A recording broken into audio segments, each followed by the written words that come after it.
भगवान राम की कृपा से हनुमान जी आज कलयुग में, आज नहीं अनंत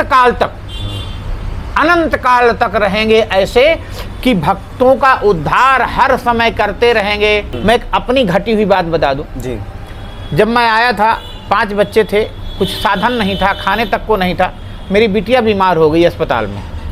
डॉक्टर ने बताया, सन 2000 की बात है, डॉक्टर ने बताया कि 3000 रुपये देना है तो छुट्टी होगी बच्चे की। अब मेरे पास 3000 रुपये नहीं थे। गौरी शंकर मंदिर में था तो हनुमान जी खड़े हैं, बड़ी मूर्ति है। तो बहुत दिन से मेरे भाव आता था कि हनुमान जी पहाड़ लिए खड़े हैं यार, इनके पैरों में दर्द हो गया होगा। तो मैं उनके पैर दबाया करता था। तो पैर दबाता था तो मन में अनुभव होता था कि पैर दब रहे हैं जैसे। अच्छा, ऐसा अनुभव होता था, महसूस होता था। तो घर में पंडितानी थी, उसने कहा कि अस्पताल से 3000 रुपये मंगा रहे हैं। तो मुझे रोना आ गया। सत्य बात कहते, प्रत्यक्ष बात। हनुमान जी से कहा कि महाराज जी ऐसा संकट मत दीजिए, अब आपको छोड़ के हम कहाँ जाएं, हमारे पास कोई साधन नहीं। आते हैं दौड़े हनुमान हो आते हैं दौड़े हनुमान हो, कोई दिल से पुकारे। आते हैं दौड़े हनुमान हो आते हैं दौड़े हनुमान हो, कोई दिल से पुकारे। जाने ये सारा जहान हो जाने ये सारा जहान हो, कोई दिल से पुकारे। आते हैं दौड़े हनुमान हो आते हैं दौड़े हनुमान हो, कोई दिल से पुकारे।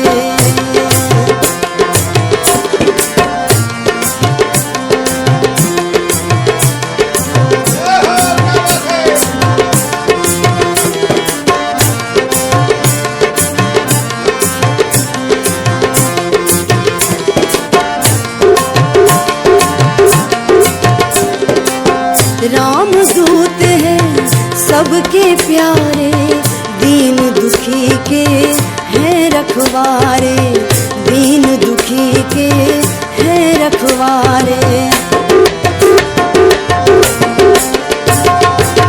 रामदूत हैं सबके प्यारे, दीन दुखी के हैं रखवारे, दीन दुखी के हैं रखवारे। कहते हैं वेद पुराण हो कहते हैं वेद पुराण हो, कोई दिल से पुकारे। कहते हैं वेद पुराण हो कहते हैं वेद पुराण हो, कोई दिल से पुकारे। आते हैं दौड़े हनुमान हो आते हैं दौड़े हनुमान हो, कोई दिल से पुकारे।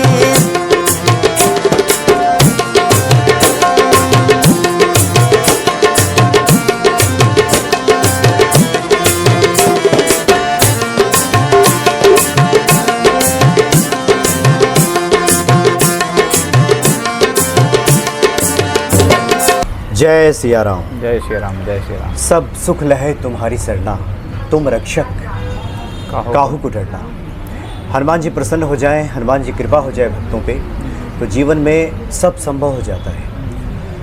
अगर कोई ग्रह प्रतिकूल भी है तो उसकी अनुकूलता प्राप्त होने लगती है भक्तों को। हनुमान जी की महिमा जानने के लिए आज एक बार फिर से हम काफ़ी प्राचीन मंदिर में पहुँचे हैं और हनुमान जी की महिमा बताने के लिए इस वक्त हमारे सामने पूज्य पंडित जी उपस्थित हैं। स्वागत है आपका पंडित जी। जय श्री राम। पंडित जी, इस कलयुग के साक्षात देवता हनुमान जी, हनुमान जी की पूजा आराधना से क्या जीवन में सब संभव हो जाता है? बहुत कुछ संभव है। गजाननं भूतगणादिसेवितं कपित्तजम्बूफलचारुभक्षणम् उमासुतं शोकविनाशकारकं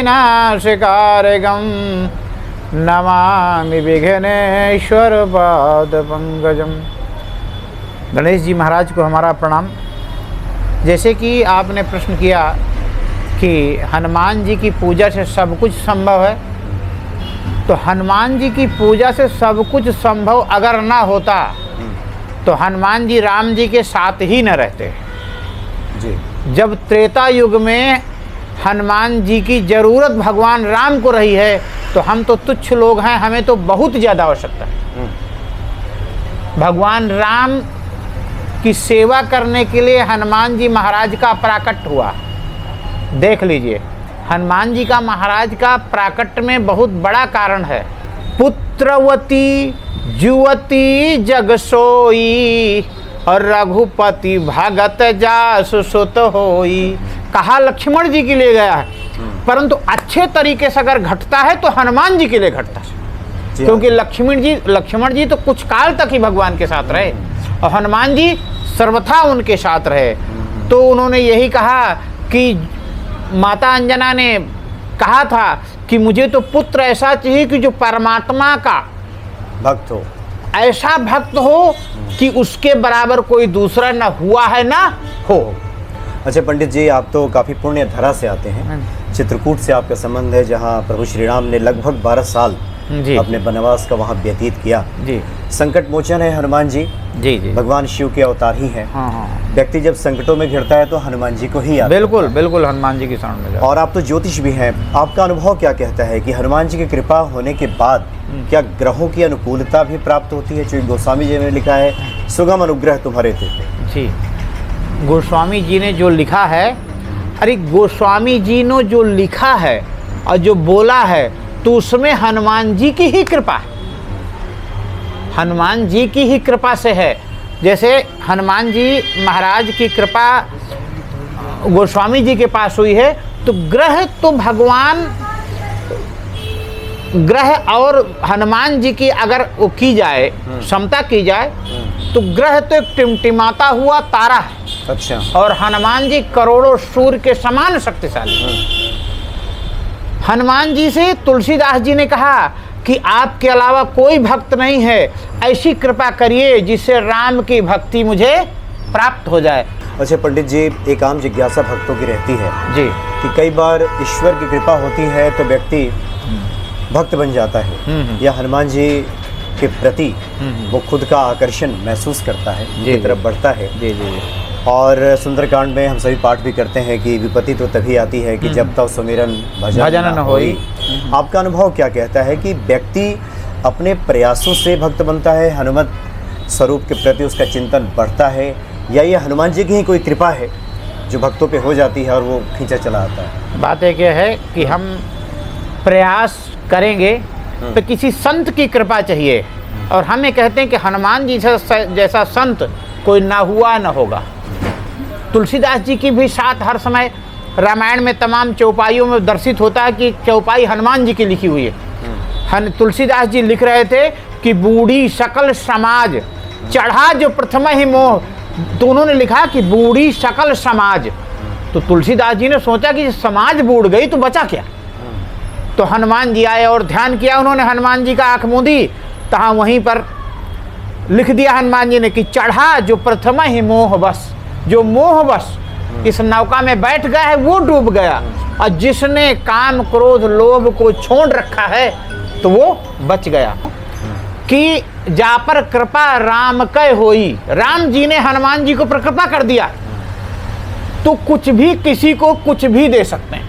और फिर माँ भगवती जगदम्बा जगत जननी सीता जी की कृपा है उनके ऊपर।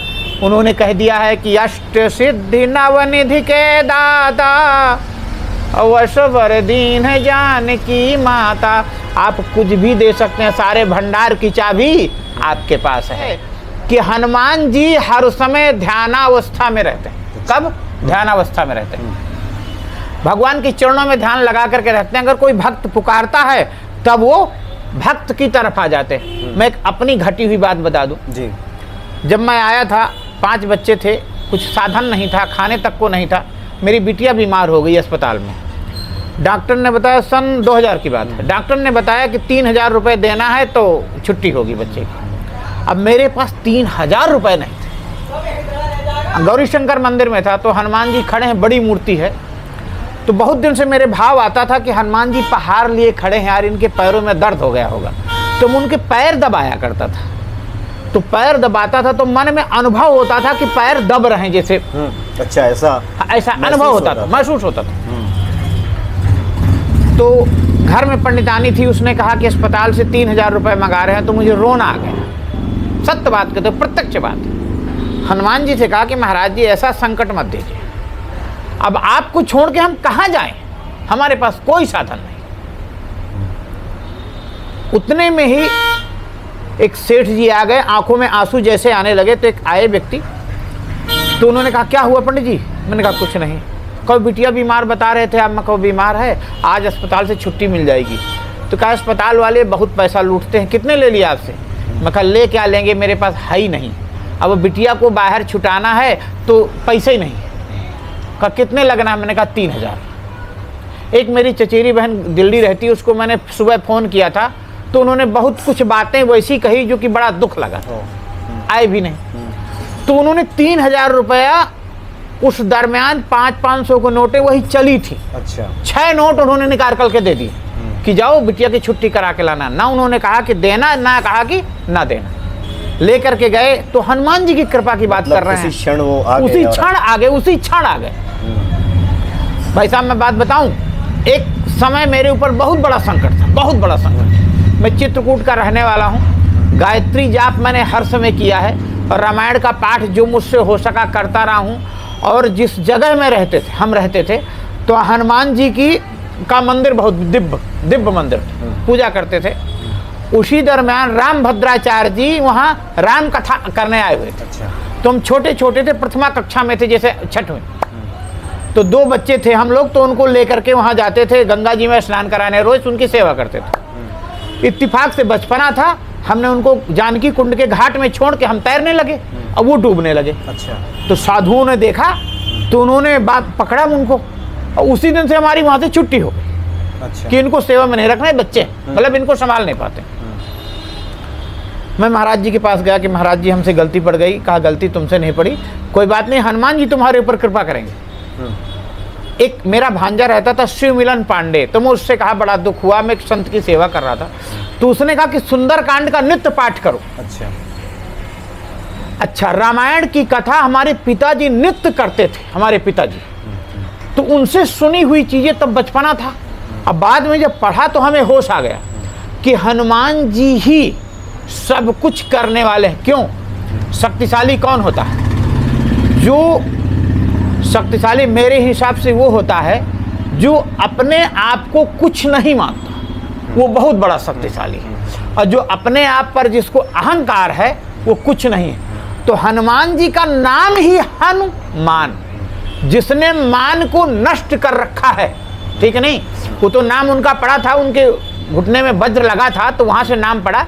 तो उसका शाब्दिक अर्थ अगर लगाया जाए, मैं व्याकरण पढ़ा हूं कुछ दिन तक, तो शब्द का अर्थ लगाया जाए तो जिसने मान को हनन कर रखा है, हनन नष्ट कर रखा है, कब्जे में कर रखा है, उसे हनुमान कहते हैं। तो जिसने ऐसा कर रखा है उसके पास तो करुणा का बहुत बड़ा साधन है, और उसका डायरेक्ट संपर्क परमात्मा से हम जैसे संसारी कलयुगी व्यक्ति नहीं पहुंच सकते। सबसे बड़ा साधन है हनुमान जी। तुलसीदास जी ने लिखा है, देखिए हनुमान चालीसा हम सब लोग पढ़ते हैं। तो पहले जो दोहा लिखा गया है, तो उसमें लिखा गया है, देखिए सुनिए, जरा ध्यान से सुनिए कि जय हनुमान ज्ञान गुण सागर, जय कपीस तिहु लोक उजागर, राम दूत अतुलित बल धामा। दूत किसके हैं? राम के। अतुलित बल धामा, अतुल बल के धाम। फिर हनुमान जी को उसमें लिखा गया है कि उसमें तुम्हारे भजन राम को पावे, जो आप बता रहे हैं कि नहीं वो एक चीज है कि जैसे उसमें लिखा है कि गुणानवाद गा रहे हैं। किसका गा रहे हैं गुणानवाद? भगवान राम का। भगवान कहते हैं वर्णौ रघुबर विमल यश, जिसका गुणानवाद गा करके अपना यश पवित्र कर लिया। किसका? राम जी का। राम जी का गुणानवाद गा करके अपना नाम और यश जिसने पवित्र कर लिया है, उसका हम चालीसा गा रहे हैं। ठीक है? तो हर जगह जहां पर देखा जाए, ता हनुमान जी का यही है कि वो सेवक हैं। और कैसे हैं? निर्मल मन जन सो मोहि पावा, और मोहि कपट छल छिद्र न भावा। तो छल और छिद्र से हनुमान जी महाराज रहित थे। एक प्रसंग और है, ध्यान में नहीं आ रहा, बहुत अच्छा है जी। जब हनुमान जी सीता जी का पता लेकर के आए, हनुमान जी सीता जी का पता लेकर के आए, तो भगवान ने कहा ये दुख कैसे आ जाता है? तो हनुमान जी ने कहा कि प्रभु दुख कब आता है? जब तब सुमिरन भजन न हो। तो जिसने अहंकार को नष्ट कर दिया है वो कौन है? हनुमान। और उसकी सीढ़ी लगा करके आप किसको और कोई भी वस्तु प्राप्त कर सकते हैं। हनुमान जी तो वो संत है। एक छोटा सा दृष्टांत बहुत समय आपका ले रहे हैं। नहीं आप बताएं। कि एक संत जी थे, पेड़ के नीचे बैठे थे, तो वहां से एक लकड़हारा जाता था, रोज पेड़ को काटता था। तो संत जी ने कहा थोड़ा और आगे चले जाओ, आगे चंदन का जंगल है। तो चला गया, तो एक हफ्ते बाद आने लगा, पे जाता वहीं संत जी को डिस्टर्ब करके था। फिर बता दिया उन्होंने कि आगे सोने चांदी के पहाड़ हैं, तो वहां भी जाने लगा, पे वहीं से डिस्टर्ब करके जाता था। तो जब उन्होंने बताया सोने चांदी के पहाड़ हैं, वहां जाकर के ले आइए, आप सोना चांदी ले आओ, लकड़हारे को कहा। तो लकड़हारे ने क्या कहा? ये बाबा पागल हो गया है, जब इसको पता है सोना चांदी वहां है, तो यहाँ पर ये क्या कर रहा है? ठीक है नहीं? तो हम लोग कहते हैं उसको कुछ नहीं चाहिए। भगवान के भक्त को क्या चाहिए? जी नहीं न चाहिए कबहू कछु। हनुमान जी को कुछ नहीं चाहिए। क्या चाहिए? तुम सन सहज सने, केवल राम जी का प्रेम चाहिए। और वो क्या है? नाम करुणा निधान भगवान राम का है। किसने रखा था नाम? पहले पुराने जमाने में सभी देवियां अपने पति का उपनाम रखती थी। तो जब हनुमान जी जाने लगे सीता जी को ढूंढने, तो उन्होंने कहा प्रभु मैंने माता को तो कभी देखा नहीं है, ना कोई परिचय है, कैसे परिचय करूंगा? तो हनुमान जी बता दिया करुणा निधान, कोड वर्ड बता दिया। करुणा निधान माँ सीता कहती हैं, माता सीता कहती हैं, तो वही कहती थी। तो करुणा निधान वो है, पारस के पास अगर लोहा भी रख दिया जाए तो उसमें भी वो भी सोना हो जाता है। चुंबक के पास लोहा रख दिया जाए उसमें चुंबकत्व शक्ति आ जाती है। तो भगवान राम की कृपा से हनुमान जी आज कलयुग में, आज नहीं अनंत काल तक रहेंगे ऐसे कि भक्तों का उद्धार हर समय करते रहेंगे। एक दृष्टांत और छोटा सा है, बहुत छोटा जी। एक मैं हरितालिका तीज की कथा सुना रहा। हरितालिका तीज, हाँ। तो बहुत देवियां थी। मैंने कहा कि सब लोग शंकर जी से कहिए कि आप जैसा पति हमें प्राप्त हो। तो एक नई नवेली बहू थी। अच्छा। उसने कहा गुरुजी इनको ये कहिए कि पार्वती जैसे बने तो हमें भक्त बनने की आवश्यकता है, हमें उनकी कृपा में देरी कुछ नहीं है। ठीक है नहीं? हम खिड़की जब खोलेंगे काम क्रोध लोभ मोह को हटा देंगे, अपना अहंकार जो तुच्छ शरीर है इसका कोई ठिकाना नहीं है, उस पर अहंकार है, उसे जब हटा देंगे तो वो तो करुणा निधान ही उसका नाम है। वो तो ढेर है। जैसे हीरे की खान कहीं दरवाजा बंद है और खोला जाए दरवाजा तो हीरा बाहर आ जाएगा, ऐसे ही हम काम क्रोध लोभ जहाँ हटाएंगे तो हनुमान जी तो ताके बैठे हैं कि कौन किसके ऊपर मैं कृपा करता। जी जी। अच्छा पंडित जी, आपके तो बड़े सुंदर भाव हैं। आपने बताया कि हनुमान जी जो पहाड़ लिए खड़े थे, आपका भाव था कि कहीं थक गए होंगे तो उनके पाँव को दबाने लगे आप। तो ये तो भक्ति की एक तरह से बड़ी निर्मल अवस्था होती है। लेकिन बहुत सारे ऐसे भक्त हैं जो सांसारिक लोग हैं, जब समस्याओं में होते हैं तो फिर हनुमान जी की तरफ उनका ध्यान जाता है।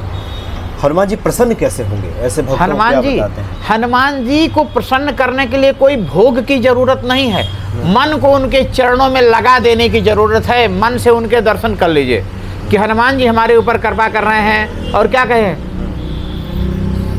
हनुमान जी राम जी का गुणानुवाद सुनकर प्रसन्न हो जाते हैं। ठीक है नहीं? हनुमान जी राम जी की सेवा करते हुए किसी को देख करके प्रसन्न होते हैं। जय हनुमान ज्ञान गुण सागर। हनुमान जी का गुणानुवाद गाया जाए, हनुमान जी का चरित्र गाया जाए, या सीताराम का कीर्तन किया जाए। हनुमान जी तो बड़े सरल सीधे साधे हैं, तुरंत ही प्रसन्न हो जाते हैं। उनको प्रसन्नता के लिए कोई बहुत खर्च करने की आवश्यकता नहीं है, केवल मन को लगाने की आवश्यकता है। कोई और आपको उपाय जो ध्यान में आ रहा हो, जो कि बहुत सारे ऐसे जो सांसारिक लोग हैं जिनकी भक्ति धीरे धीरे आगे बढ़ेगी, देखिए वो कुछ क्रिया में भी उतरना चाहते हैं, कुछ इस तरह के आपके स्मरण में आ रहा है? कुछ नहीं, हम लोग प्रातःकाल जगते ही भगवान नारायण का ध्यान करते हैं, राम जी का ध्यान करते हैं, कृष्ण जी का ध्यान करते हैं, माता रानी का ध्यान करते हैं, किसी का भी ध्यान करते हैं। देखिए, एक तो सबसे बड़ा पर्व होता है साल भर में दिवाली का, ठीक है नहीं, दिवाली में सबसे बड़ा अनंत चतुर्दशी का होता है, उसको लोग नरक चतुर्दशी भी कहते हैं। उस दिन हनुमान जी बिल्कुल तैयार खड़े रहते हैं। अच्छा, ठीक है नहीं, चतुर्दशी के दिन तैयार खड़े रहते हैं।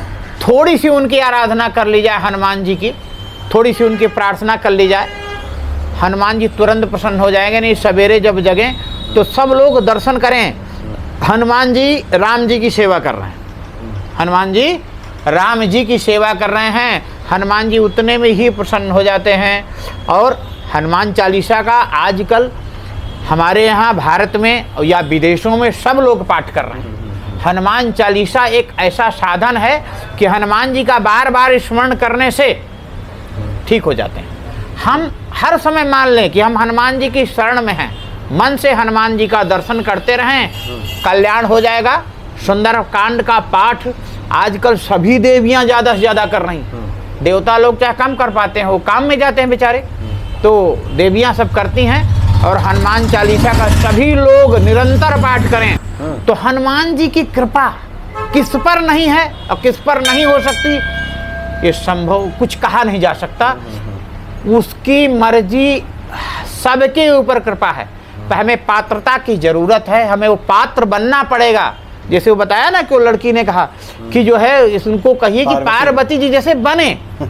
बात एक है, गंदा बर्तन हमारा होगा, दूध कितना भी अच्छा आ जाए वो खराब हो जाएगा। तो हमारे मन को साफ करने की ज़रूरत है। और हनुमान जी महाराज तो अगर आए हैं तो हम भाग्यशाली कि अभी कलयुग के पहले चरण में हम उनकी आराधना कर रहे हैं। और जब तक जिए तब तक करते रहें। और कोई भी काम करना है, चाहे जितने ग्रह हों, चाहे जो भी हो, चाहे मार्केश हो, हम महामृत्युंजय का भी बहुत जप करवाते हैं। पर मैं कहता हूं कि उसके बदले जब काम पड़ जाता है, मैं पर्सनल काम की बता दूं, मैं वैशाली गया था, मेरी कार की चाबी खो गई। तो मुझे लगा किसी ने चुरा लिया और कार ले जाएगा वो। तो मेरी बिटिया चित्रकूट में रहती है, तो उससे बताया कि चाबी खो गई। उतने टाइम फ़ोन आ गया, तो उसने कहा हमारे हनुमान जी वहाँ बूढ़े हनुमान जी करके हैं, बहुत पुराने हनुमान जी, समझ लीजिए 100 फीट ऊपर बैठे हैं। वो कैसे बैठे हैं, पहले वो ज़मीन लेवल में थी, चारों तरफ से ज़मीन बह गई है। अच्छा, वही टीला बाकी, अच्छा, टीला रह गया, टीला रह गया। तो कहा हमारे हनुमान जी बहुत सत्य के हैं, बाबू मैं अभी नारियल तोड़ के आता हूँ, चाबी मिल जाएगी। भाई साहब, वो लड़की दामाद को भेजा तो नारियल फोड़ करके आए और लौट करके आए। तो क्या हुआ, एक आदमी चाबी लिए गेट के बाहर खड़ा था कि पता नहीं किसकी चाबी हमारे पास, चाहते तो गाड़ी को लेकर के चले जाते। अभी 4 दिन पहले की बात है, किसी के घर में मैं बैठा था, मुझे ध्यान नहीं आ रहा। हाँ, अनिल गुप्ता जी, पीछे उन्होंने फ्लैट लिया है, बिल्डर का काम करते हैं। तो उन्होंने बताया पंडित जी ये समस्या खड़ी है। मैं कहा भाई साहब मेरे पास एक साधन है, हनुमान जी, आप एक काम करिए, 500 रुपया पेटीएम करिए।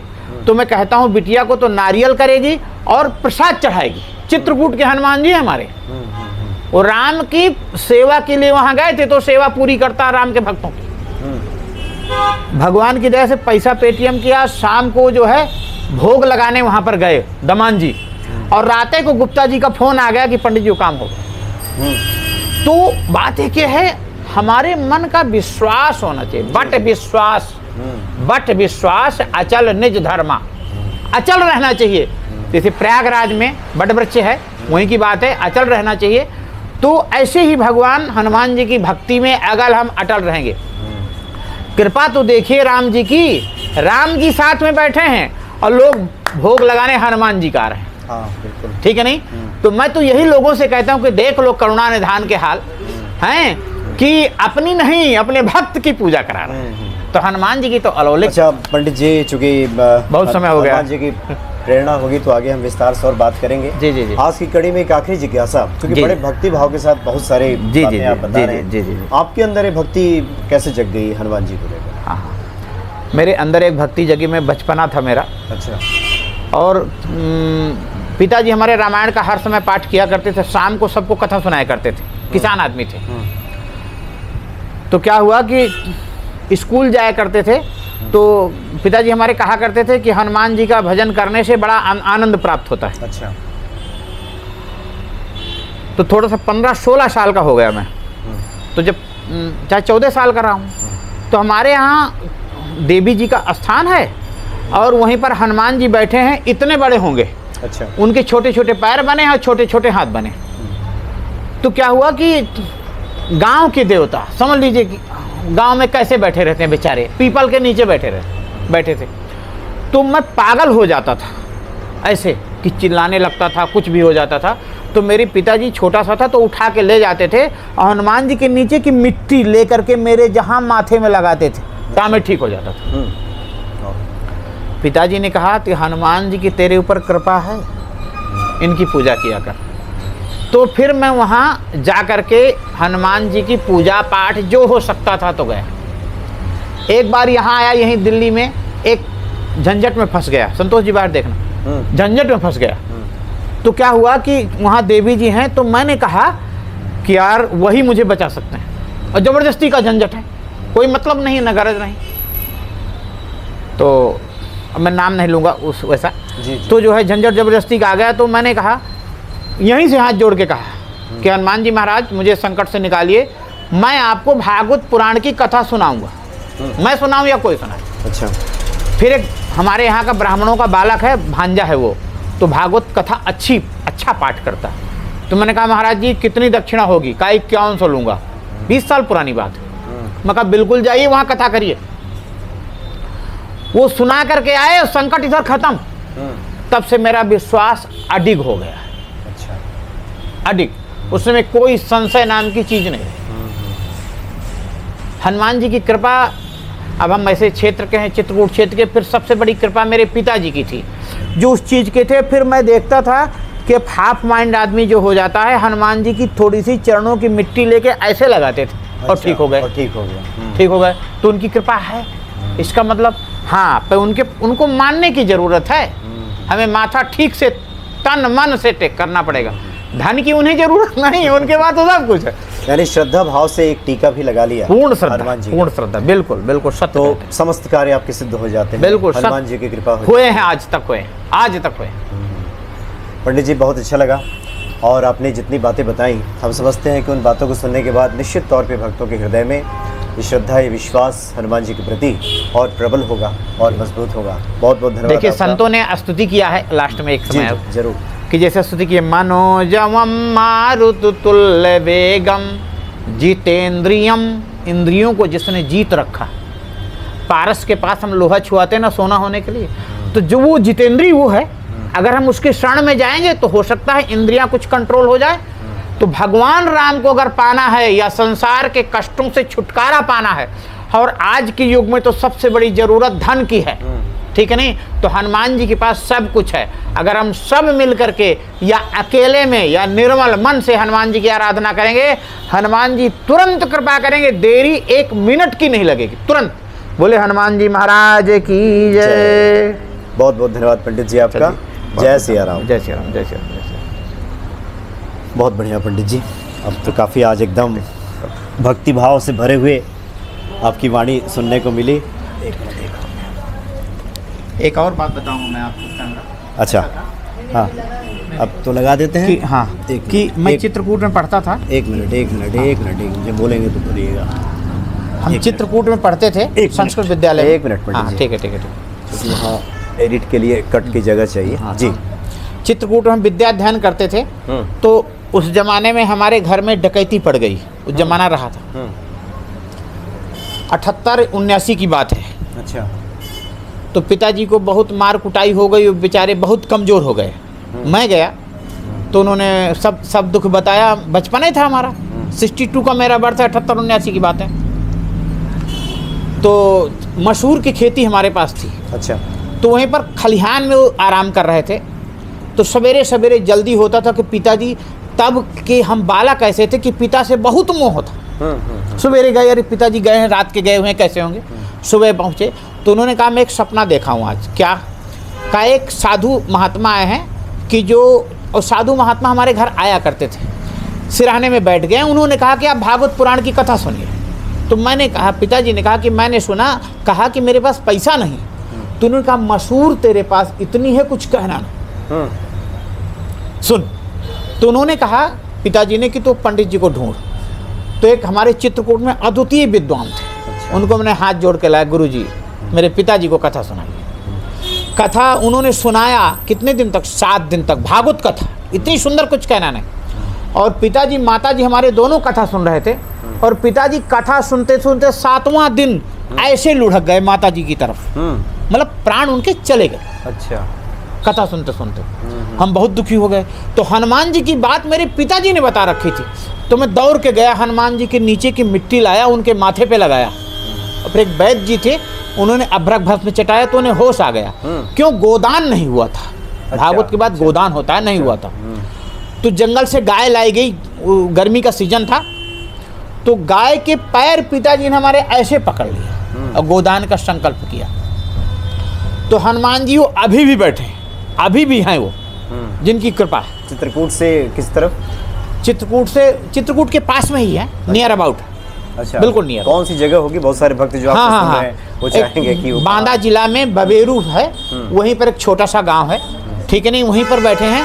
तो लेकर के आए, फिर पिताजी का देहावसान हो गया। सब लोगों ने कहा, विद्वानों ने कहा, अरे भागवत कथा सुनते सुनते प्राण निकल रहे हैं, इससे बड़ा भाग्यशाली कोई नहीं। तुम भाई साहब, बचपन था मेरा, बिना बाप जब बचपन में नहीं रह जाता ना तो अनाथ हो जाता। तो मैं तो बाप को ध्यान करता था, अपने पिताजी को, तो यही कहते थे, हनुमान जी के पास जा, हनुमान जी के पास। मेरी शादी हो रही थी, दूल्हा जैसे बाहर निकलता है तब गोली चल गई गांव में। हाँ, जैसे फायरिंग होती थी ना पुराने जमाने में गांव में, तो एक तरफ से फायरिंग हुई, उधर से भी फायरिंग हुई। अच्छा। कोई नहीं मरा, ऑटोमेटिक, ना कोई केस बना, ना कुछ हुआ। फिर हम बारात लेकर के चले गए, ठीक है नहीं। तो कहाँ पर थे हम जब वो गोली चली? हनुमान जी के पास ही थे। अच्छा। मैंने कहा, हनुमान जी महाराज ये क्या हो रहा है? हम तो कुछ नहीं जानते। तो हनुमान जी की कृपा बहुत बड़ी है। नाम भगवान राम जी का करुणा निधान है, नहीं असली करुणा निधान तो हनुमान जी। उसका जो ध्यान करता है निर्मल मन से, भगवान हनुमान जी पूरी कृपा करते हैं, वो कसर बिल्कुल नहीं छोड़ते। कसर है तो हमारी भक्ति पर है। हम हनुमान जी का हर समय ध्यान रखें, हनुमान जी के दर्शन करें, वो पूरी कृपा करेंगे। बोले श्री सीताराम जी महाराज की जय। नहीं, बहुत अच्छी आपने बात कही। करुणा निधान तो प्रभु राम है, लेकिन असली करुणा निधान तो उन्होंने पूरी लगाम दे रखी। बहुत बहुत धन्यवाद आपका। और सीता जी ने जो नामकरण किया है राम जी का, बड़ा खूबसूरत नाम, बहुत खूबसूरत। मैं तो कहता हूँ कि ऐसी देवियाँ अगर अपने पति का नाम ऐसे नामकरण करती रहें, तो देवियों का भी कल्याण हो जाएगा और दूल्हे का भी कल्याण हो जाएगा।